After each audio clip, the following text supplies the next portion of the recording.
colourful, exquisite wagashi, Japan's traditional sweets. Each delicate morsel contains a clear sense of the season. Wagashi are an essential part of various annual events.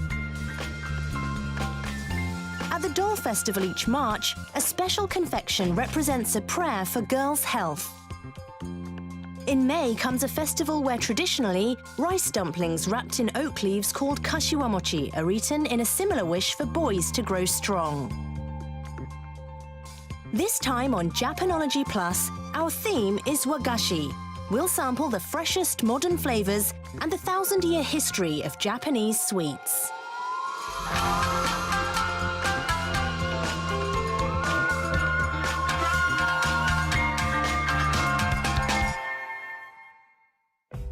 Hello and welcome to Japanology Plus. I'm Peter Barakan. Today I'm in the city of Matsue in Shimane Prefecture in western Japan. It's an old castle town with a history going back about 400 years.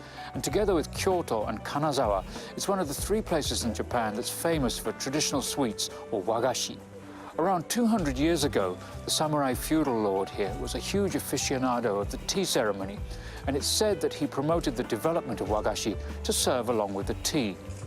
Let's start off today with an introduction to some of the numerous different types of wagashi that you'll find. From confections of bean paste shaped into cherry blossoms to sweet dumplings on skewers, wagashi comes in countless forms. There are 2 major kinds, formal and everyday. Formal wagashi are served at tea ceremonies and on other special occasions. Many of them are known as superior sweets. These ceremonial confections are exquisite in appearance, aroma, and flavour. This is wagashi at its most refined, sculpted to represent a seasonal motif.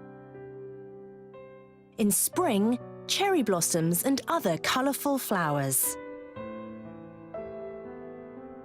In summer, refreshing, flowing water. Japan's unique sense of beauty and appreciation of the seasons are embodied in these dainty confections. Everyday wagashi are often rice cake dumplings with various fillings and toppings. Their starchy ingredients mean they harden quickly, and that's why they're called morning sweets. They're made in the morning to be eaten the same day. Another everyday type is senbei, rice crackers seasoned with soy sauce or salt. These very popular items will keep for a long time. In general, wagashi are made from 3 primary ingredients, all plant-based. First, grains. Japan's staple crop, rice, is an especially common choice. Wagashi's texture and firmness are determined by the grain used to make it. Important factors include the way the grain is milled and how finely. Next is sugar. At least 5 kinds of sugar are commonly used in wagashi, including wasambon with its well-balanced taste, sweet granulated sugar, and flavorful brown sugar. They are chosen carefully to give the desired sweetness and taste. The third ingredient, and perhaps the most characteristic of Japanese sweets, is beans. Azuki beans are especially important. Sugar is added to cooked azuki, and then the mixture is boiled down to make a sweet paste called an, the signature flavor of wagashi. Just these 3 ingredients have given birth to an endless variety of wagashi. My guest on the program today is going to be Mr. Tsugio Itami, who's an acclaimed wagashi maker and has even been awarded the title of Contemporary Master Craftsman. So let's go and get acquainted. Hello, nice to meet you. I'm Peter Barakan. It's a pleasure to meet you. Wow, look at these. Aren't they beautiful? Did you make all of these yourself? Yes, everyone. These are cherry blossoms, are they? Yes, they're in season right now. Oh, beautiful. And these are wisteria. Those are not out yet, I think, are they? Well, wagashi are always seasonal, but they are offered to customers about a month ahead of the actual season to say, in this case, the wisteria are coming. We build anticipation that way. Japan has its 4 seasons and natural events associated with each one. The culture of Wagashi is to give people an early taste of those seasons with the flavors, the shapes and the colors. Tsugio Itami's skills have earned him a glittering resume, including official designation as a contemporary master craftsman. He's been making wagashi for 60 years. One of Itami's signature pieces is the yuzu goromo. It keeps the shape of the yuzu, a popular Japanese citrus fruit, and has been a perennial bestseller for over 20 years. These confections are called saimon. The long rectangular shape was another innovative idea by Itami. This too is the work of our master craftsman, a sculpture made entirely of sugar. Itami is at the forefront of wagashi. These days, by showing everyone how traditional sweets are made, he's trying to win new fans for them. Itami-san has laid out a selection of sweets for us here, representing each of the 12 months of the year, starting with January up here and going all the way through to December. Now, some of these are easy enough to understand. We've got plum blossoms here for February, got camellias for March. Beautiful. Now, what's this for July? I can't really make out. It looks like a little basket. It is a basket. When I was little, we would go out to catch ayu, summer fish, in the local streams. And in our part of Japan, we put them in something like this, a wicker basket attached to our waist, a basket like this. I see. Do people still use these? Lots of people. Oh, really? I didn't know. That's interesting. And Santa Claus for December. That's quite interesting. One would think that these were all very traditional things, but Santa Claus is definitely not that. You have to make wagashi that people of all ages will want to eat, from children to the elderly. You can't just do the long-standing seasonal motifs. Creating that variety is your job as a confectioner. I believe the same principle is true for all culinary culture. Now, these are all absolutely beautiful. Is it equally important for the way they look? I mean, is it equally important with the way they taste, or is it even more important, perhaps? Well, wagashi is about the 5 tastes and the 5 senses. People should get enjoyment out of how they look, how all the senses perceive them. That's a very important part of wagashi tradition. The 5 tastes are sour, bitter, sweet. Sweetness is the basic element, spicy and salty. We combine these to create an exact sense of the changing seasons throughout the 12 months of the year. For example, during the 3 months of spring, people have a natural craving for sourness. That's what they want. So we'll incorporate a hint of that. With orange flavour, for example, people crave certain flavours at certain seasons, and we match the flavours with the seasons. That's how the 5 tastes work. And the 5 senses. So I can see taste, and the way they look, and let's see, the way, the touch and the smell. But what's left? Hearing. I don't see how that fits in somehow. Well, think of the sound of a stream at a certain time of year. By evoking that scene through a wagashi design, we can evoke that sound, bring it to mind. That's one way to appeal to the ear.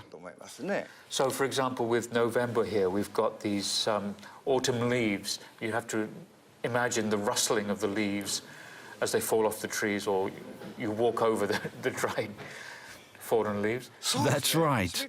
I have to make things to engage all 5 senses. It has to work as a whole. As someone who makes food for a living, I think every single one of the 5 senses and the 5 flavors is essential. If you don't mind, would you like to try one that looks good to you? Go ahead. I'd like to see what you think. Be my guest. Wow, I'd like to try all of them, but okay, if I'm going to just choose one, which one shall we go for? Shall we be seasonal? Let's go for this one.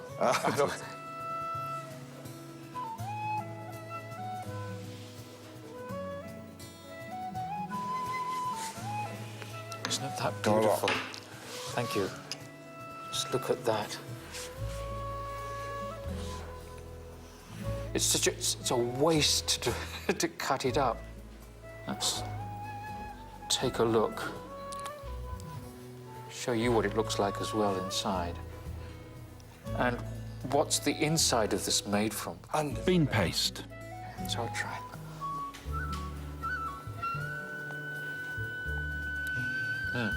I can see what you were saying about the 5 tastes and the 5 senses. It's sweet, but not overly sweet. In fact, the sweetness is very controlled. And for the senses, of course, well, it's beautiful, but there's for the sense of touch, there's a firmness to it, which perhaps more than I was expecting, and it's very pleasant as well. Wagashi has undergone a succession of major transformations to become what it is today. The origins of Wagashi lie in confections brought back by Japan's 8th century missions to China's Tang dynasty. These sweets were made of rice or wheat flour and various kinds of beans, boiled or fried in oil. Based on the ingredients and methods of the Chinese sweets, Japan's first variety of wagashi was created. Tsubaki mochi, a rice cake sandwiched between camellia leaves. Since sugar was not available in Japan at that time, it was sweetened with a boiled-down liquid of certain vines. In the 12th century, formal tea preparation came to Japan, also from China. This greatly influenced wagashi. By the 16th century, a unique Japanese tea ceremony had developed, and new kinds of wagashi were served with the tea. Enjoying the astringent green tea called matcha with sweets became customary among the samurai. Then, in the mid-16th century, came a development that radically changed the course of Japanese confectionery: the arrival of sugar with merchants from Europe. Soon, sugar was being imported, and its popularity quickly spread among Japan's elite. In the 17th century, with Japan at peace after centuries of strife, techniques for making sweets advanced, and people had more opportunity to enjoy them.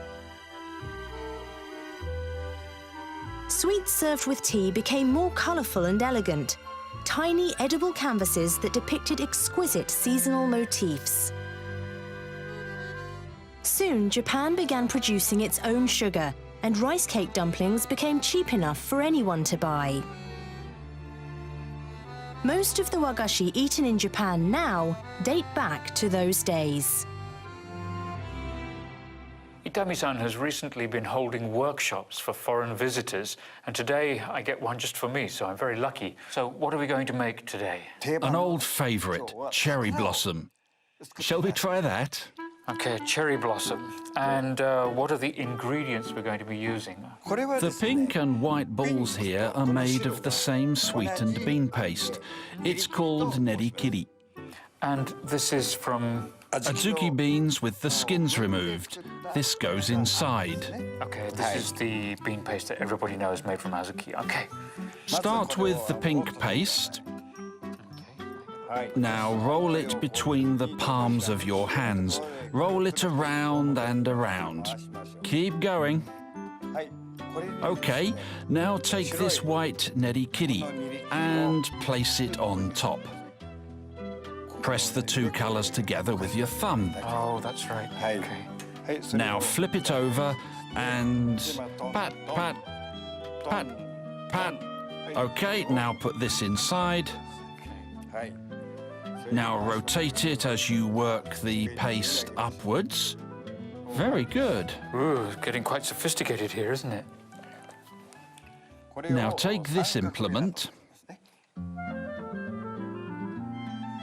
You want to grip it so that your hand has full freedom of movement. Your hand needs to be able to move anywhere. This movement is the tricky part. You want the wrist to move like this, like it's falling forward naturally. That's the key.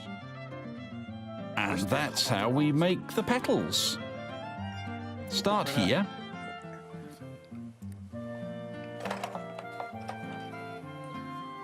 Next here. Lift it all the way. Make the distance between the petals pretty big. It didn't go very well. And one more. Okay. Yes, that's fine. Now you can roll up a little ball of this. This is the stem at the base of the flower, where it attaches to the tree.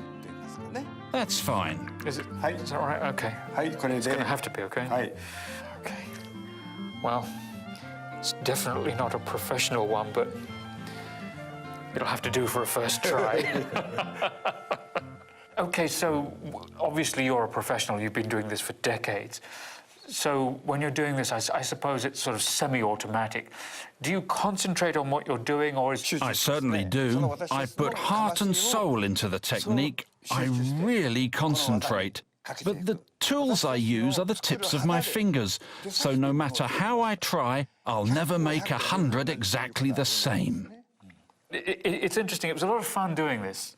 And at the same time, you do it once and you really appreciate the craft of the professional, because, I mean, it's what you're doing looks so simple, but it's actually very difficult. So it was very instructive. Yeah, thank you very much.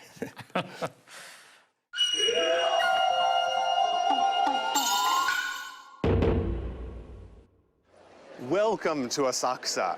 It's home to dozens of shops that specialize not in artistic fineries, but in what you might call common wagashi for everyday snacking. I'm going to spend the next half an hour walking around and just see how many of these everyday sweets I can find. Let's check it out.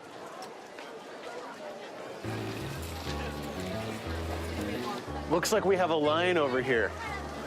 Let's go check it out. Oh man, I love these. This is a ningyo-yaki specialty place. It's like making pancakes, but they take it to a whole different level, a three-dimensional level. They're always made in the shape of something. It's shaped like a building at the temple, Sensoji, over there. The whole point here is that each one of these cakes comes in a little shape of something that reminds you of Asakusa. For instance, this one is a little 5-storied pagoda, just like the one down the street. The point is that these are like souvenirs that you can bring home for people who didn't visit Asakusa.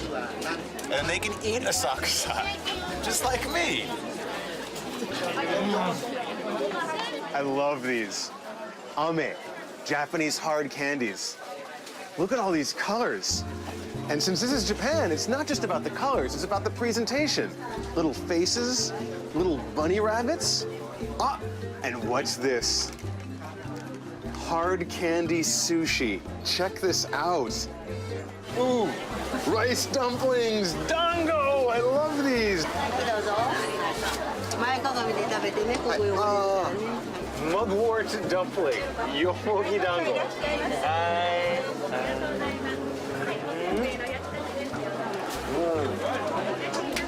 Vicky, oh, what do we have here?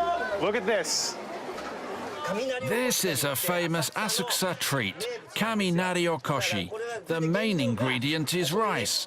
I knead in starch syrup, then I add peanuts and roll it out. What's this name? Like this. Oh, it's like a big plate. Next, I cut it into bite-sized pieces.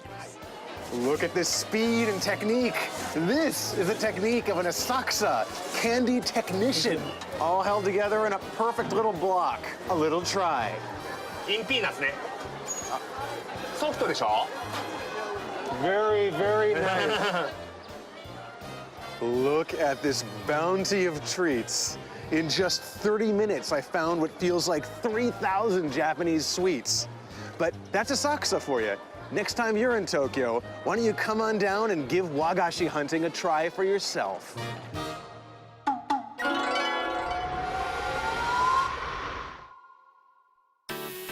Since the end of the Second World War, Japan has become much more westernized.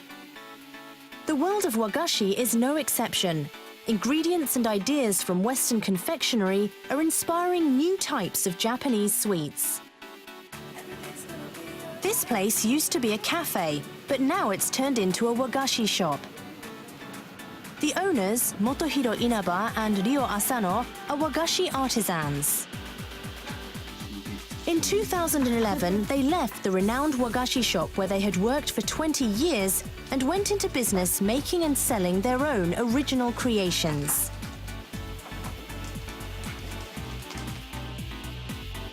They have held wagashi-making workshops around Japan and as far away as New York and Paris. While remaining rooted in traditional wagashi culture, they tailored the ingredients to the palates of different countries. Their versatility and creativity won many foreigners over to the appeal of wagashi. Encouraged by that response, the duo started selling novel wagashi in Japan. Their signature product is called dried fruit ryokan. Traditional ryokan is a sweet bean jelly made into blocks, but Inaba and Asano added rum to the paste so that it would go better with a Western meal. It looks almost like chocolate cake, and there's dried fruit inside, a complete break from tradition. We didn't add the dried fruit just to make something new and different.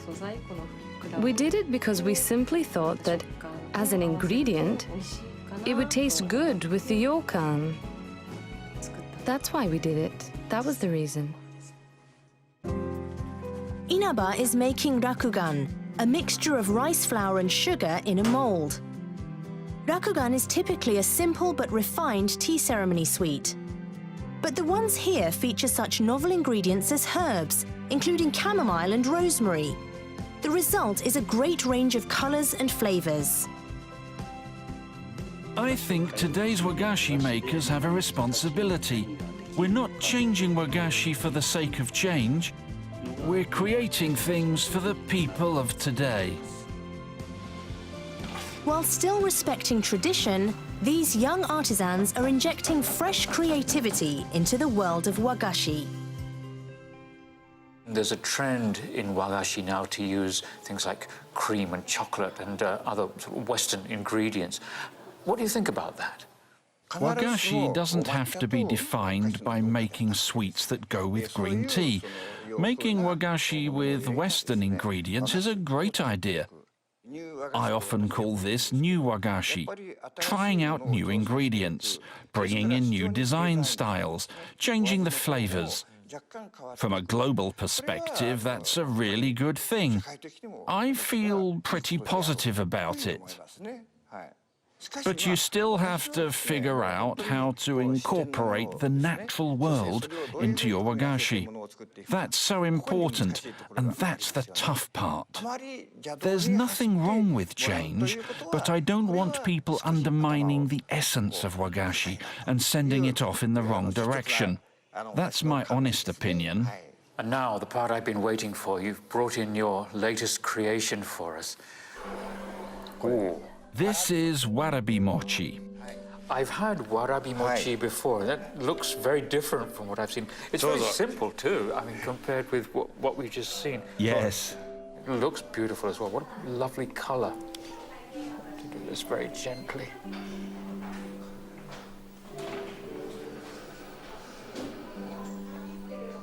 Wow, it's really light, very soft. And is this matcha? Yes, matcha. Mm. So it has it's not exactly bitter, but it has that, I don't even know how to say it in English. In Japanese, it's shibumi, I guess. And it goes so well with the bean paste, which again, I mean, the sweetness is really controlled. Oh, that's gorgeous. In recent years, we're seeing extremely smooth, melt-in-your-mouth textures. They have been very popular. That's what people are after. And that trend inspired me to create this very soft wagashi that melts away with each bite. I think it fits very well with that contemporary trend. For decades, I would make wagashi back in the kitchen and then send them out front to the shop to be sold. I never got to see the customers' faces, to hear their feedback. I was back there in my little self-contained world. Now I make them right there in front of the customers. They'll eat the sweets and I'll get feedback directly from the customers. They'll tell me what they have to say about it. So it's all about communication between me, the sweet maker, and the sweet eaters. That kind of communication is really useful. It generates new ideas. And that's what was behind the creation of this warabi mochi here. When customers are genuinely satisfied, they smile. And nothing makes a wagashi maker like myself happier than seeing that smile. That's the kind of wagashi world that I want to create for everyone. To my way of thinking, that's what it's all about. It's been very illuminating talking to you today, actually. I've been living in this country for almost 40 years now. And if I have a criticism, a major criticism of Japan, it's that there are maybe too many rules. And once there's a rule, everybody has to do the same thing the same way. You're obviously willing to come in and break the rules while maintaining the traditional element in what you do. It's very nice to meet somebody of your age and experience who's willing to think different. Thank you very much. Thank you very much.